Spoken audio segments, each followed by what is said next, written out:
Hello, everyone. Thank you for joining today's virtual meetup. On today's agenda, we will discuss the new coronavirus response solution released this week. We are recording this meetup and we are posting the recording to YouTube. I'll share the YouTube link in the chat window so you can able to find that recording once it's posted. We'll probably be posting the recording the next day or so. And then we will also post the recording information to our meetup groups. So later on in the meetup, we will have a section for question and answers. So if you would like to submit questions along the way, you can use the QA option at the bottom of your Zoom window, and we'll field those questions during that Q&A time. So with that being said, I'll go ahead and pass it over to Scott to get us started. Thank you very much, Matt, and thank you all for taking some time out of, I know your very hectic schedules now, to talk a little bit about the coronavirus response solution. Our goal today is to deliver a set of really focused content that helps you get started with the solution offering in your organization and try to answer as many questions as we can about the solution offering we delivered earlier this week. So for those of you that aren't familiar with ArcGIS Solutions, we're part of the development team here at Esri, and ultimately our goal is to help you maximize the investment you're making in location-based data and ArcGIS software. And we deliver a collection of useful maps and apps that are organized around the work you do. And ultimately, they help you quickly deploy these capabilities in your organization and support them going forward. So everything we're going to show you today is available to all ArcGIS users. It's freely available with your subscription, and it's fully supported. So if you do get stuck implementing these solutions we're going to show you today in your organization, you can contact Esri Support Services, and they'll be glad to walk you through it, as will our team who works closely with communities all across the globe to help with that as well. So one aspect of the work is the technology we're developing to really help you maximize that investment. The other aspect of this work is the community of users that are sharing best practices, implementation support, and ultimately guiding what we're building. Your feedback in this coronavirus response solution is critical to us because we know we've delivered a set of essential capabilities, but those capabilities need to grow as the pandemic unfolds. And this meetup is just one way that you can give us feedback and drive ultimately what we're building. The last kind of leg of our stool is, while we're really focused as a development team on enabling your success and empowering you as GIS professionals to deploy these capabilities in your organization, we know that you may need additional expertise or capacity, and especially times like this. And so know that there's a whole network of Esri partner offerings and professional services offerings that Esri has to help you augment the expertise you may need in this time of need and even add additional expertise. So today we're really going to focus in on the coronavirus response solution. And when we started looking at some essential capabilities provided in version 1, we really wanted to focus on helping state and local health agencies educate the public and essentially raise awareness of the extent of the pandemic in their community. So the first set of solution offerings, or the first solution offering we're providing, and the maps and apps that are included in that solution offering, are really focused on some key capabilities that help you educate the public about known cases in your community, help residents find the nearest healthcare clinic or hospital if they do feel ill, manage the status of community gathering places, and we use that as kind of a catch-all for things like schools, government buildings, and other public places in your community that have been impacted by the outbreak, and ultimately share the status of those gathering places with the public. And the final thing we tackled with this first set of capabilities is helping you inventory testing sites and communicate the status and capacity of each of those sites. And that is obviously one of the hottest topics that many communities are starting to deal with now. And it's something that we think we can continue to help with going forward. So the solution was released late Friday Eastern Time, and it includes a set of information products that are designed around those key capabilities I talked about. The system needs a set of kind of foundational layers, which we'll talk about today. Think of that as your facilities, testing locations, and even public places. And then we provide a set of focused maps and apps around those key stakeholders that we've talked about here in this slide. Ultimately, the entire solution offering can be deployed into your ArcGIS Online organization and then shared with internal and external stakeholders. And if you don't currently have an ArcGIS Online organization set up, you can contact the DRP program, and there are ways that we can provide 6-month trials to help you get started. And we've seen in the first few days, several communities already making an impact with the solutions. And this is just an example of some of the deployments we've seen that are helping communicate school closings, the extent of cases in their community, and ultimately how the epidemic is impacting public places in their community. So before I turn it over to the team and have them give you an overview of the solution, what I'd like to do is just show you how you can find the solution and quickly take advantage of it in your organization. So if you go to solutions.arcgis.com and go into the search box here, you can just search for COVID-19, and this solution will be the first thing that comes up. It's the fastest way to discover the coronavirus response solution. And what you'll see is it'll take you directly to the help site that'll walk you through exactly what software requirements you need, the information products that are delivered with the solution, and ultimately help you get started. I'll come back to that in a minute, but because I want to highlight one more thing that's important on this on the solution site. The other thing we spent a great deal of time doing in this initial release is providing a set of workflow documents that help you get started with the solution in your organization. So what I would absolutely encourage you as you start to look at the implementation of this solution in your organization to really take a close look at these workflows, because they'll help you set up, for example, the community impact dashboard to tabulate cases in your community. How do you load content into the facilities status manager and begin to track the status of those public gathering places? And finally, even inventory testing sites, which is everything we're going to go through with you today. But I want you to know that the resources are available for you on the solution site as well. Finally, I'll just call your attention to the getting started topics and ultimately how do you start to take advantage of this solution. What you'll see is this solution is actually available in the ArcGIS Solutions Deployment Tool, which is an add-in for ArcGIS Pro that helps you quickly deploy the solution in your organization. So once you install this add-in, and it walks you through how to do that on the solution site, you'll go to the Share tab, and you'll click on that button, and it'll open up a task panel that walks you through how to deploy the solution. You'll sign into that ArcGIS organization that I mentioned a minute ago. Click the Deploy tab, and once it loads all the solutions that are available, you can just simply search for COVID-19, much like I did on the solution site. And you'll find the solution that's available. You can click on it, enter a folder into your content, and then click Deploy. And what that will then do is create all of the content that we are going to show you today.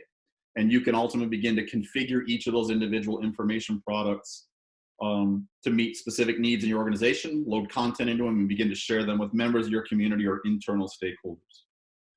So what I'd like to do now is turn it over to Mike, and Mike's going to start with the community impact dashboard and walk you through how you can configure that to meet specific needs in your organization. So Mike, I'll stop sharing and you can take it from here. Thanks, Scott.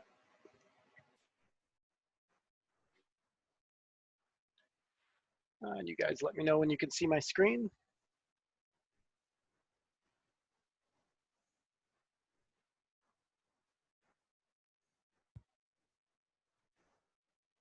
Nothing yet, Mike, doesn't look like. Let me give that one more shot.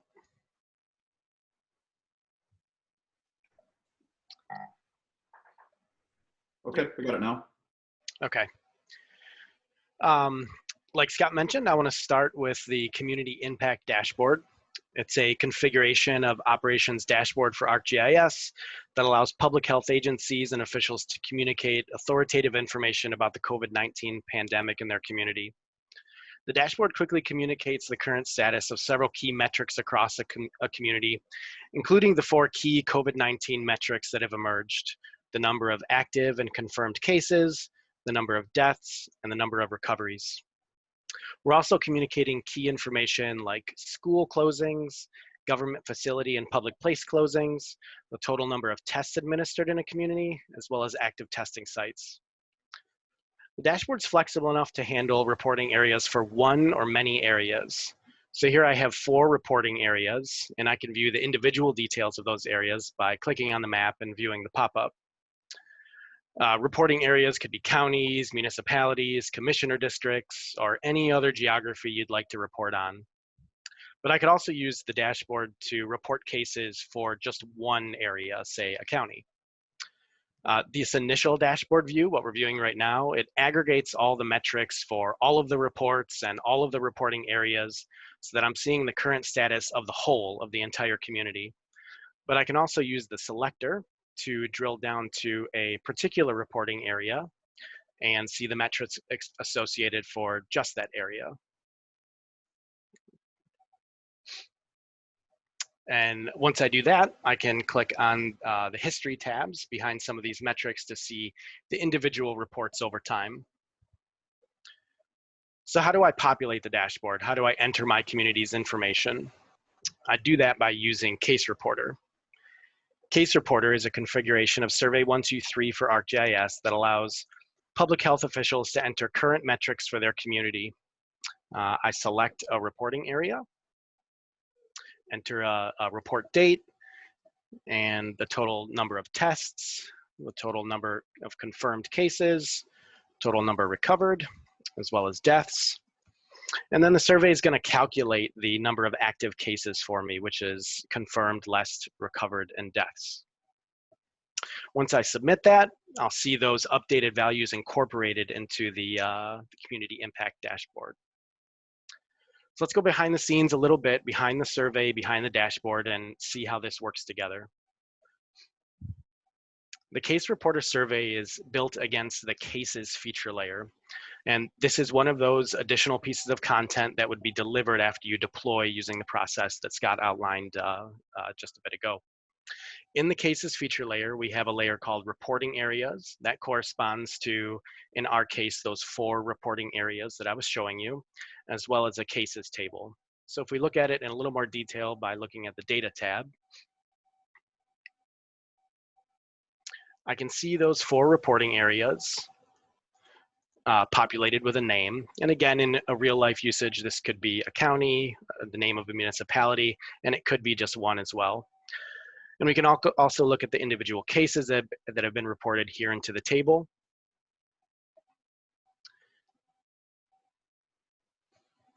And when we see that, we can see that we've reported, once that loads, we've reported three case updates per reporting area. So on the 16th, the 17th, and then the 18th, using the Case Reporter survey, I've updated the reporting area for each area. So there's 2 key tasks to get the Case Reporter and the Community Impact Dashboard up and running. First, I want to load my community's geography into the reporting areas layer, this layer right here. Many of you will have boundaries in your existing authoritative GIS data sets, and our help documentation that Scott also briefly touched upon will help you through loading that content into the feature layers. The second step, once I've loaded my geographies into the reporting areas layer, is I want to configure the Case Reporter survey. In particular, I want to configure the reporting areas dropdown, this right here. In our help documentation, it also walks you through step by step how to do that, but I want to show you that in just a little bit more detail. So here I've downloaded and installed Survey 123 Connect for ArcGIS. I've also logged into the ArcGIS Online organization to which I deployed the coronavirus response solution. And I can see here my Case Reporter survey. So to configure that choice list, I'm going to click on the survey, and I get a nice preview here. I can see the choices that I have already configured. And I'm going to open the XLS form. And this really controls the look and feel of the survey. I'm going to navigate to the choices sheet. And this controls what shows up in that dropdown. So if I wanted to add an additional area, I'd add another entry into the geography list name. And we can call this one Report Area 5. And I'll give it the same label. This is an important step. We want these names here in this name column to match those names that are configured into the reporting areas layer. Once I'm satisfied with my changes here, I can save, close. The survey is picking up those changes, but just in case, you can also click the update button here. In the form preview, I can see those changes. I've got an additional reporting area here. And once I'm satisfied with the changes, I can click publish and publish this survey into my ArcGIS Online organization. Once I've completed these steps, loading my geographies into the reporting areas feature layer and updating my choice list in the case reporter survey to match those geographies, I'm ready to start populating the community impact dashboard using the case reporter survey. I'm going to turn things over to Chris, who's going to show some additional applications in the coronavirus response solution. Stop sharing.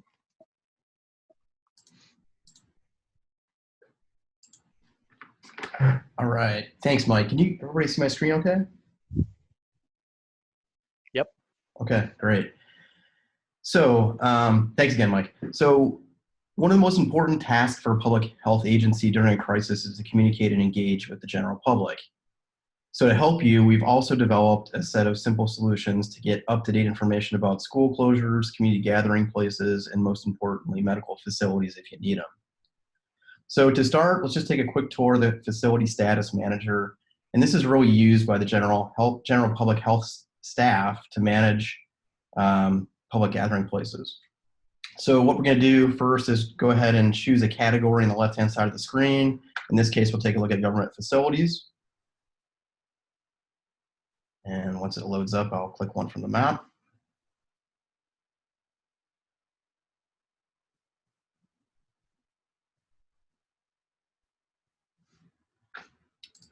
Refresh this.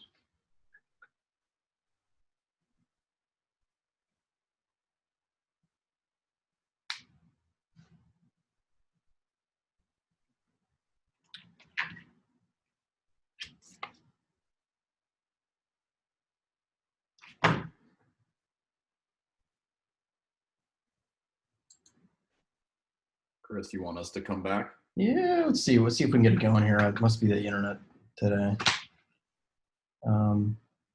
Yeah, why don't we do that, Scott, and then we can always come back to it. Jerry, you want to tackle testing sites, and then we'll come back to Chris on public gathering sites? Sure thing. All right, let me.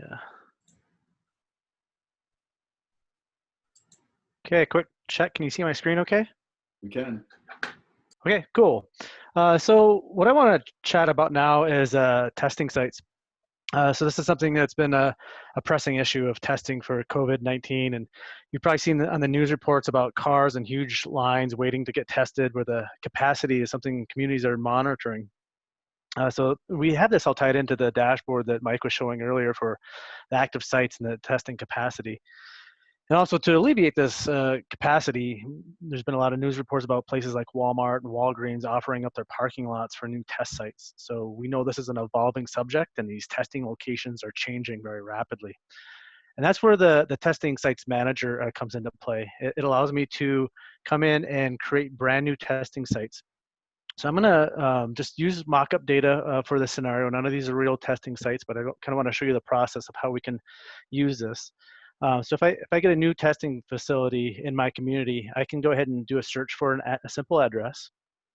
And once I have the general location where I want to add that on the map, I can just go ahead and basically plop that point down on the map. I can give it a name of the facility. So I'll just type in a local hospital, give it an address, and these are required fields for what I have to put in. Now, what we're going to do with this is an internal application meant to be used by public health officials to basically add this data, but I want to relay it to my general public. So I want to be able to put in some information where they can look up, so such as a phone number and a website. So if you have a community website that you might want to direct people to. And probably really key here is operational hours. We're seeing these facilities oftentimes have hours like 9 a.m. to 3 p.m. So just give your constituents some direction. We're also going to want to give some further instruction as well.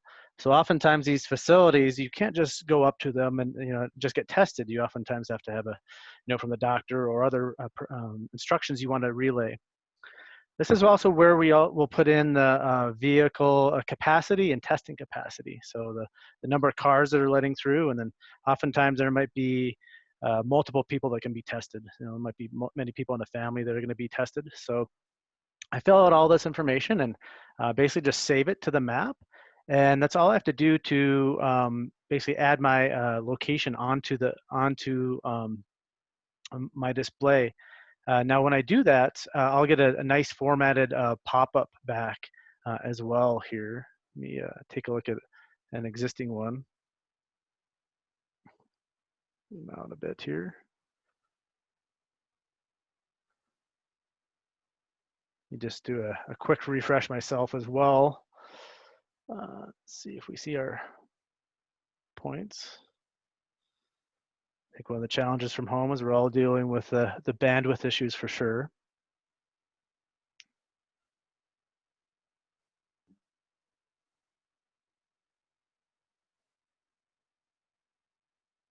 Give this one more try here.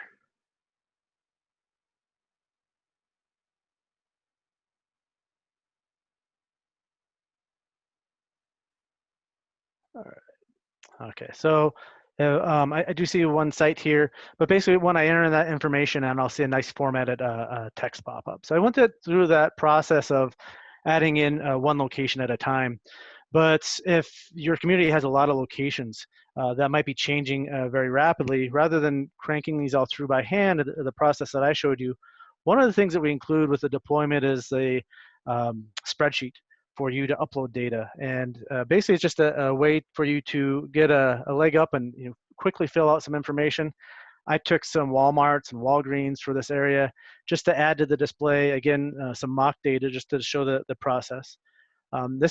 We use a common attributes for all of our facilities, and I also have added the number of vehicles and the testing capacity for these facilities. So if you have a lot of or many different locations you want to add at once, that's where we can use this tool to load in the testing sites, where I can essentially browse to a file, grab that spreadsheet that I added, and it basically just walks me through what I need. It's going to say from that spreadsheet, how am I going to find the locations? I can use an XY or an address.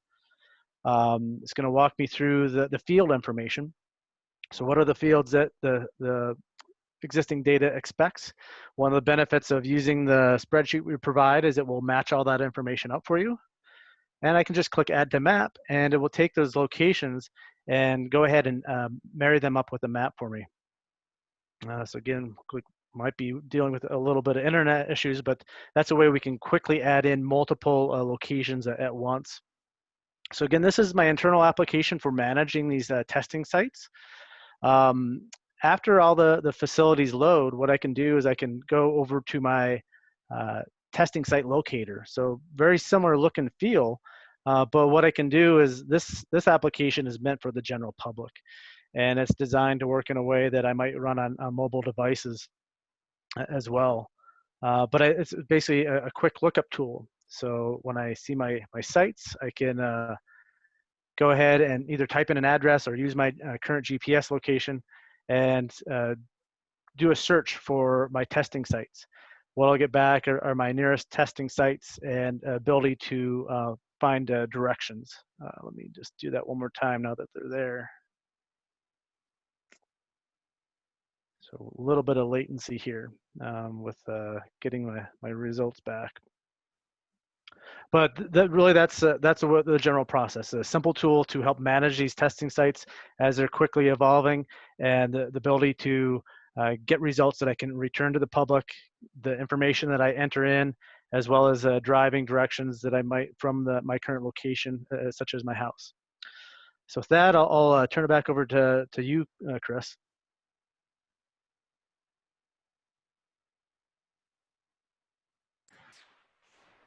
All right. Thanks, Jeremiah. I'm still having some latency with the internet as well. But one of the things that I wanted to at least talk about are the different locators that are included with the solution. So the first one being the school closings locator, or school closings. And this really allows you to search for a specific school or simply click on the map. And what you'll see is a very focused list of individual schools that are closed, or even an entire district. So in this case, the red polygons here representing each one of the school districts, and it's showing the current status. But you could also do it for individual point locations like the school locations themselves. So that's school closings. The next application that I want to briefly talk about is community closings. So very much like the school closings application, it's a very familiar workflow.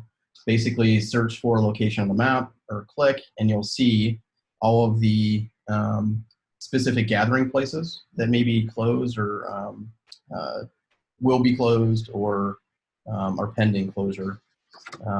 And then we also do the same thing for medical facilities. Obviously, these are really important. And again, a very similar workflow where I can search on the map, search for a specific facility if I know the name of it, and get information about open, closed for those medical facilities. We'll see if that works. Yeah, a little bit slow with the internet today. The other thing, though, that I will demonstrate is how you actually get your authoritative content into these locators. And there it goes, it came up right there. So you can see here the medical facilities. So what we'll do is we'll just jump real quick to ArcGIS Pro. I want to show a real brief workflow on how you can actually get your authoritative content into the solution. So one of the things that's included with the solutions deployment tool that Scott mentioned is a very simple way to load data. So those could be hospital locations, they could be the gathering place locations, they could even be the school locations for the school closings application. So in this case, though, we're going to use the medical facilities as the example. And what you'll see in the solutions deployment tool is a task specifically for loading data. So we're going to go ahead and open that up. And the first thing it's going to ask me for is my input layer. In this case, we're going to use the red points on the screen, which are the medical facilities themselves. This is my authoritative content.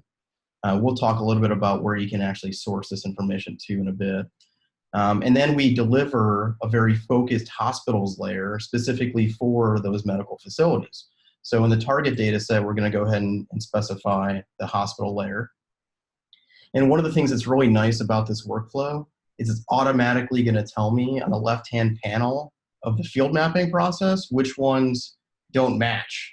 So obviously you're going to have a different schema potentially than the one we ship. So this allows you to basically go in and specify in your data where, for instance, the facility identifier is.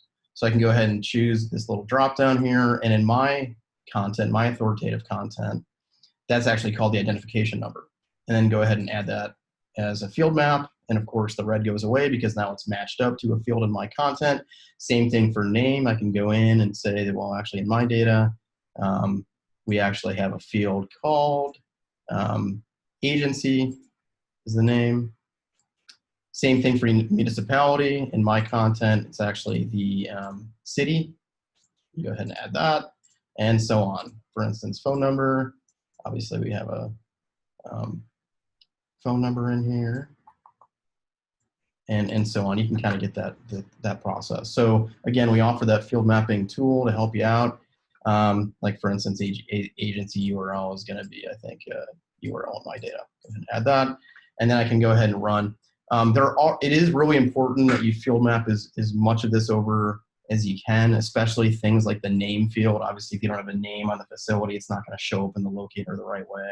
So keep that in mind as well. For the contact info, you're going to want to do the phone number and everything else that's included. We've tried to keep that really simple too on the schema side. Go ahead and click run. And what this process is going to do is going to take my authoritative content, map it over to the layer that we deliver, and then you'll see the output here on the map in a second. So that's one workflow for loading content. Mike talked about another. Jeremiah talked about loading data from a spreadsheet. And one of the things I'd like to show, if I go back to the documentation just for a second, is how you can specifically load data from, for instance, a spreadsheet. We do document that. And I did mention alternate sources. So maybe you don't have an up-to-date hospital layer, that's fine. Highfeld actually has a big list of facility information, including hospitals, for all 50 states, at least in the US. So what you can do is actually take a spreadsheet download and then upload that to the same layer that we deliver for hospitals or gathering places, et cetera.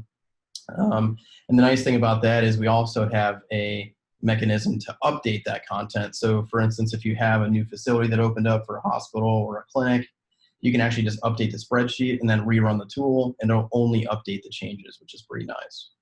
So I wanted to briefly touch on that for loading content. Yeah, we'll go ahead and move on to the next part of the demo. I'll go ahead and stop sharing.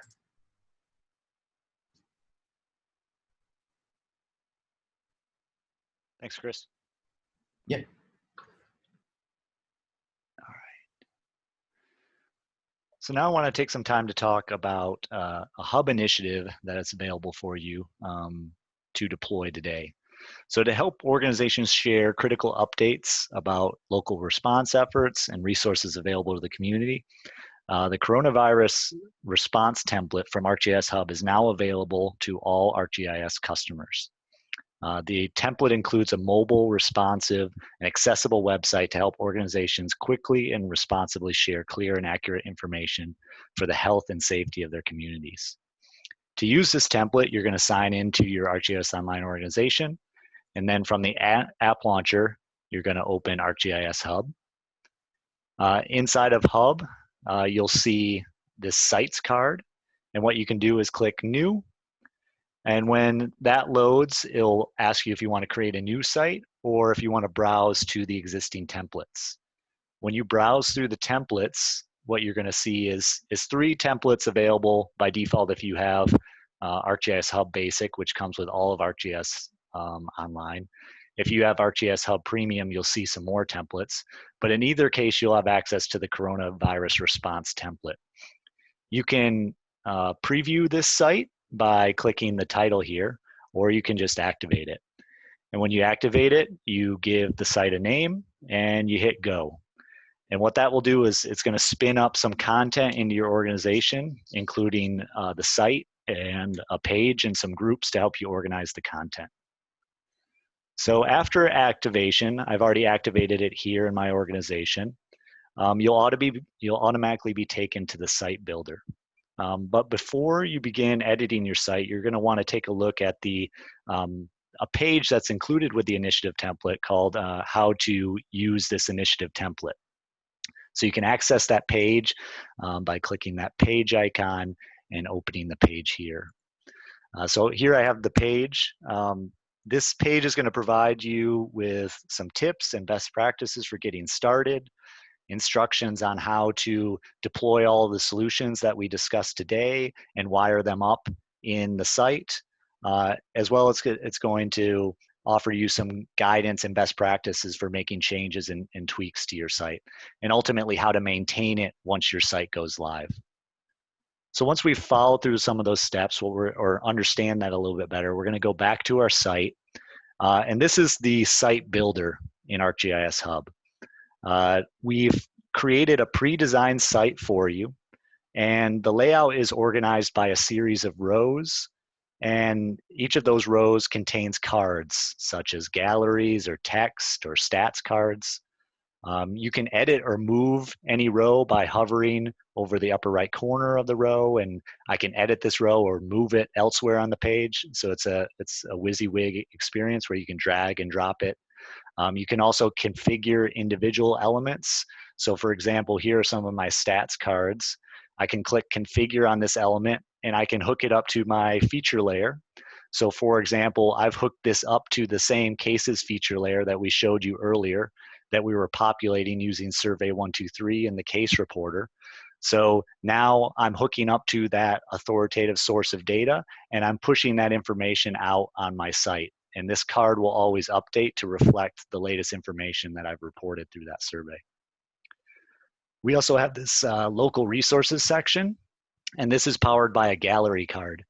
And with a gallery card, what it enables you to do is populate the gallery with up to 16 items. And that could be things like web maps, apps, story maps, or dashboards. What we're promoting here is sharing out those public-facing apps that we've demonstrated in this presentation that come with the coronavirus response solution. So for example, the community closings app, the school closings app, that testing site locator, as well as the dashboard that we showed earlier. So you're just promoting those resources and making them more easily discoverable to the residents in your community.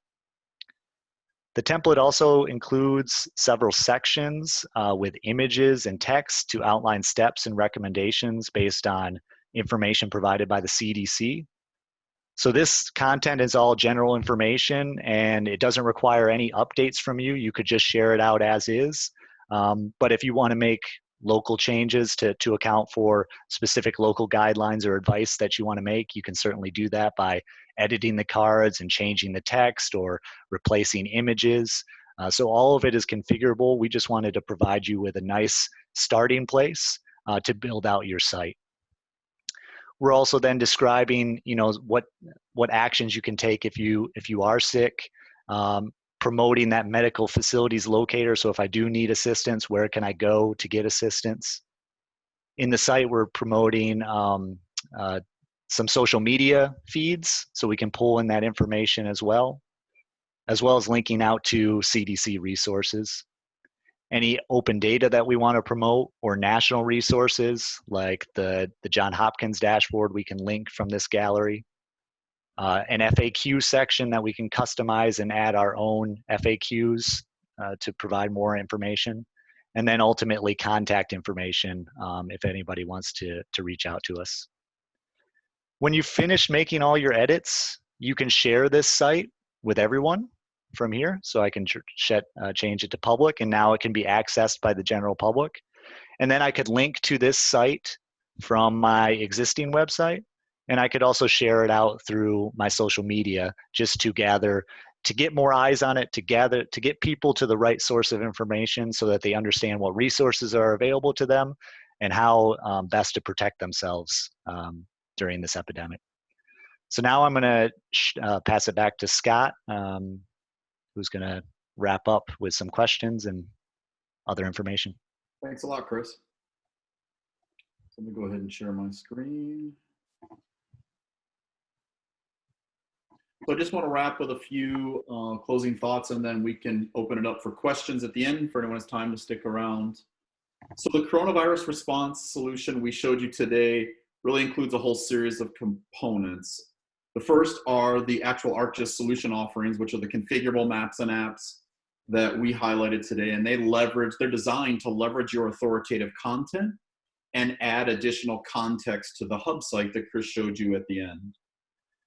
Chris's demonstration did a good job showing you the ArcGIS Hub coronavirus response template that's available, and you can deploy that on your own site and begin to configure and extend it to line up with the messaging you have and ultimately add the solution offerings to that.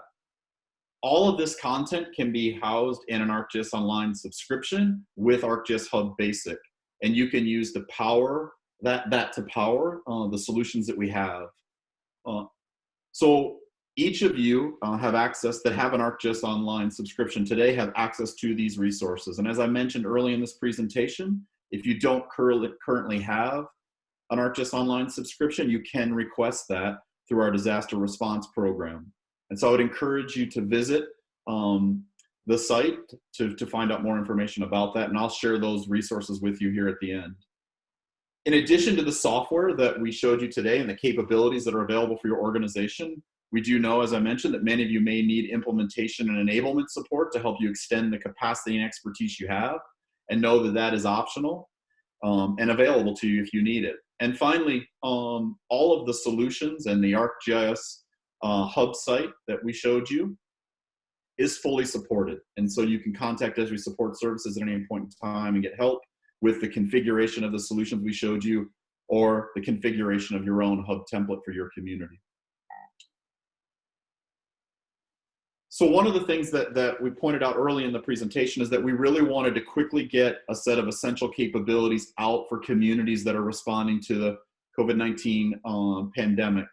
And we know that this isn't everything that you need. And we know that daily your needs are evolving, and we're seeing that feedback from you. And so we wanted to share with you finally some of the things that we're thinking about already and beginning to work on information products to enhance the capabilities we provide today.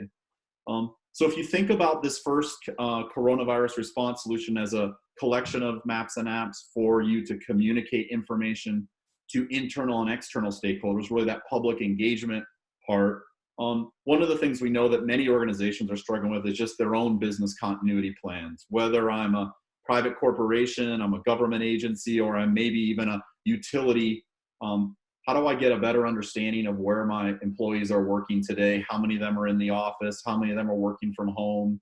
What's the status of my facilities and my community? And ultimately, how might I share that information with the public in a more focused view on that site Chris showed you earlier? So we're starting to work on a set of configurations of ArcGIS to help you do just that, to really focus on running the operations and understanding what your current operating conditions are. The other big thing we've heard many people starting to work on is how do I begin to distribute food in my community, or maybe make school lunch programs available through pickup locations. And so we're starting to work on a set of configurations around that. And I saw a few comments while the team was presenting around that, and we definitely would be interested in connecting with any community that's starting to work on that problem, really want to understand what your needs are. So we're going to continue, as the pandemic unfolds, continue to add new capabilities to the offerings, and we'll refine the existing solutions that we shared earlier this week based on the feedback you give us. The other thing we're trying to do is simplify the deployment and just make it easier for you to turn these capabilities on in your organization. And we're excited to be working on some things around that, and there'll be some more information coming on that in the next week or so. And much like this meetup today, which we wanted to pull together very quickly to help you get started, we want to continue to add additional enablement materials and help. So you'll see blog posts that are available that summarize the solutions that are available. We'll probably do some additional posts that help with specific capabilities in the solution. Matt mentioned very early on that we'll be quickly producing this video and getting that available to the community. And we're also thinking about maybe potentially having additional meetups in the coming weeks to help you understand the new capabilities that are coming. So if you do feel that this kind of forum is a great way to get information out, we'd love to hear from you. And if you have specific topics you want to cover in those meetups, we'd be glad to do that. And finally, I can't emphasize enough, your feedback is really important. You guys are on the ground. You are the front line. So it's really important that that feedback really gets to us, because we want to use that to drive the enhancements and the capabilities that are there so you can take advantage of them in your organization and really help your health agencies with the response activities. So I'll just close before we open it up for some questions and answer with a set of really important resources. The first is kind of your single destination at Esri for all of the COVID-19 resources, and we call it the COVID-19 GIS Hub. And on that site, you will find the actual requests for disaster response assistance. You will find links to the solution that we showed you today. You will find links to that ArcGIS Hub site template that's available, and a whole host of other data content, applications, and example implementations that you can use in your locales. And so I really would encourage you, if you haven't been to that site yet, use that as a destination for all resources that are available. And essentially nearly every team at Esri is working together to provide you content in that forum. And then more directly, if you're interested in learning more information about the coronavirus response solution, or maybe beginning to deploy it in your organization, you can go directly to the solution site and search for that solution, as I showed you earlier in the presentation. And all of the documentation is available there, and it'll walk you through exactly how you can deploy it in your ArcGIS organization.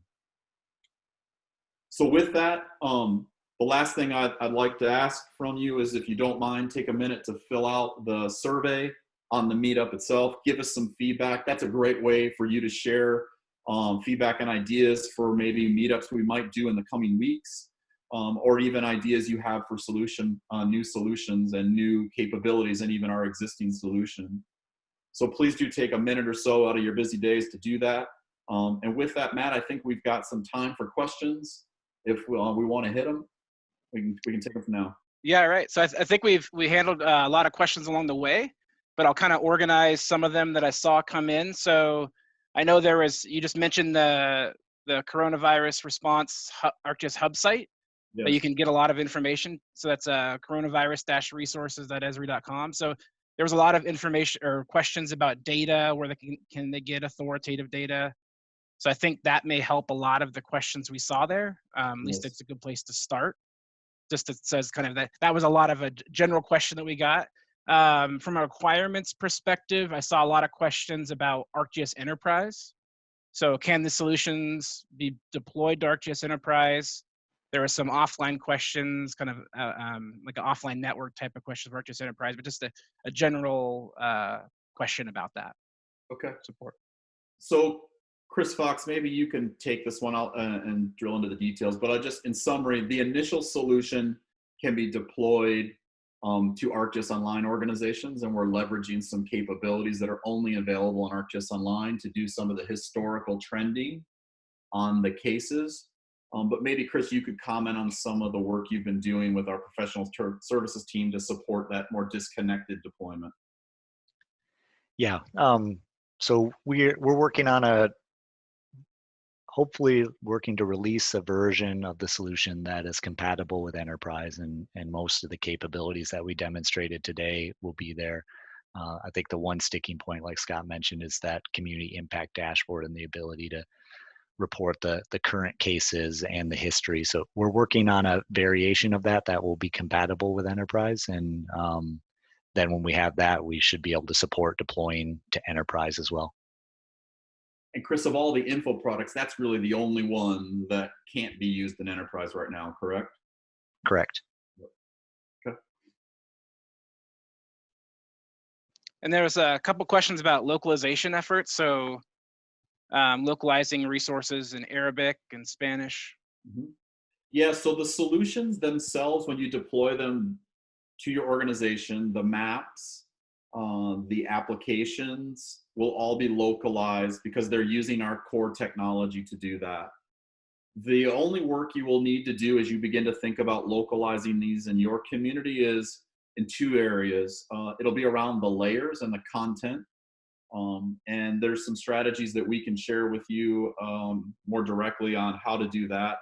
And then some configurations in the pop-up to reflect that. But otherwise, the rest of the technology and the content should be localized when you deploy it in your organization. And there was a question about, have you seen any or heard from any users trying to incorporate workforce for ArcGIS for task management and maintaining the test sites? I haven't. Has anyone on the team heard anything like that? I haven't seen that yet. No, but we'd be interested in hearing more about that, for sure.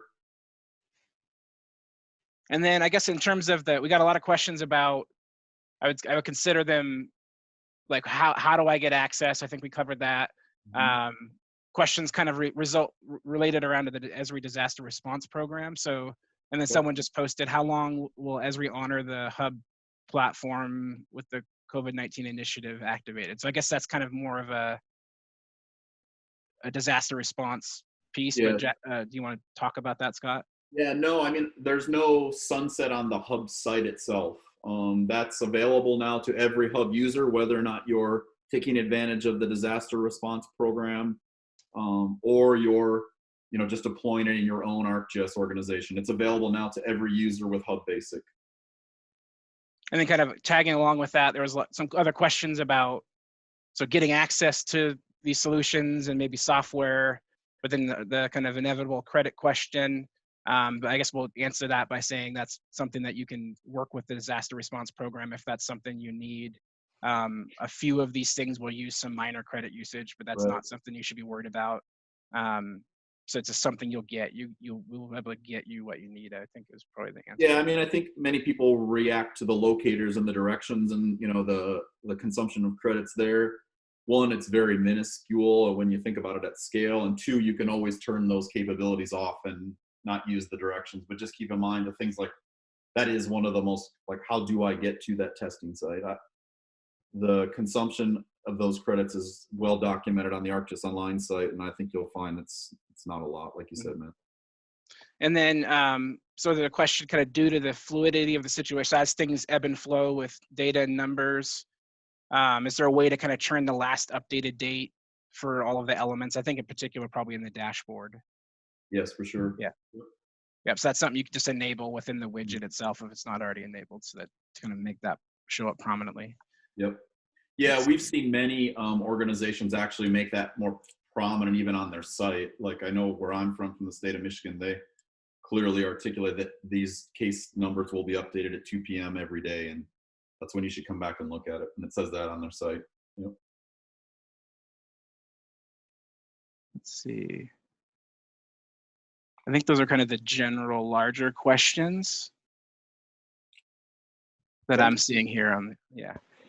And I saw a question, Matt, about could they just use one of the apps or just the test site locator and nothing else? Yeah, you could certainly, when you deploy the solution, you'll get everything, but you can pick and choose which applications you want to leverage or extend. And then they asked about extending it or modifying it for the school lunch program.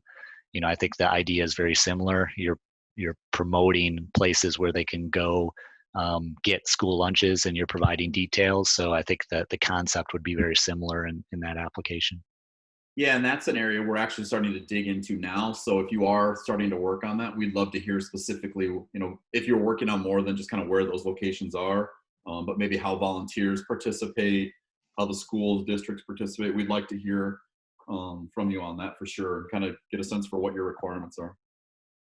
I saw a question about configuring the gallery cards to point to your solutions. The way that works in the hub site is you specify a group in your organization, and you would share the applications with that group, and then they would just show up. And so it makes it really flexible on your site. You can add or remove cards from that gallery pretty dynamically by sharing and unsharing the items with the group.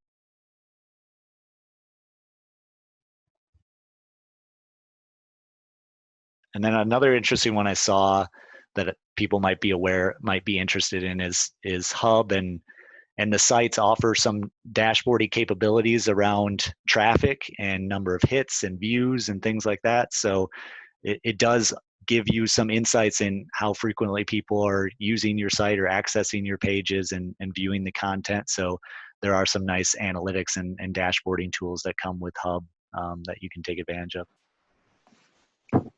And I did see a post from one of our disaster response staff that said we do have a GeoNet site that I just posted in the comments. So you definitely check that site out. Maybe there's a lot of answers you can get there before submitting a disaster response request, but just an idea of kind of, I think there's a lot of information in there in addition to the other sites we've shared here. So That's a great way for you to collaborate with your peers. Absolutely. Yep, absolutely. Yep. So that's all down in the chat window as well. Any other final questions? Or we want to be really sensitive to people's time.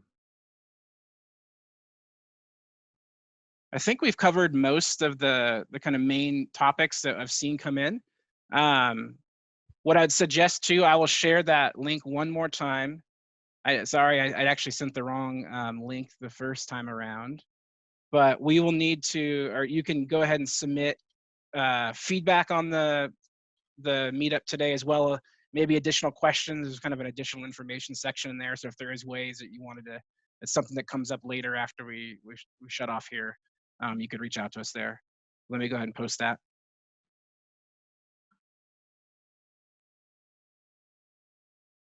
Okay, if there isn't any more questions, thank you all for the time and good luck. And if you need anything, just let us know. Thank you all. All right, thanks everyone. Bye-bye.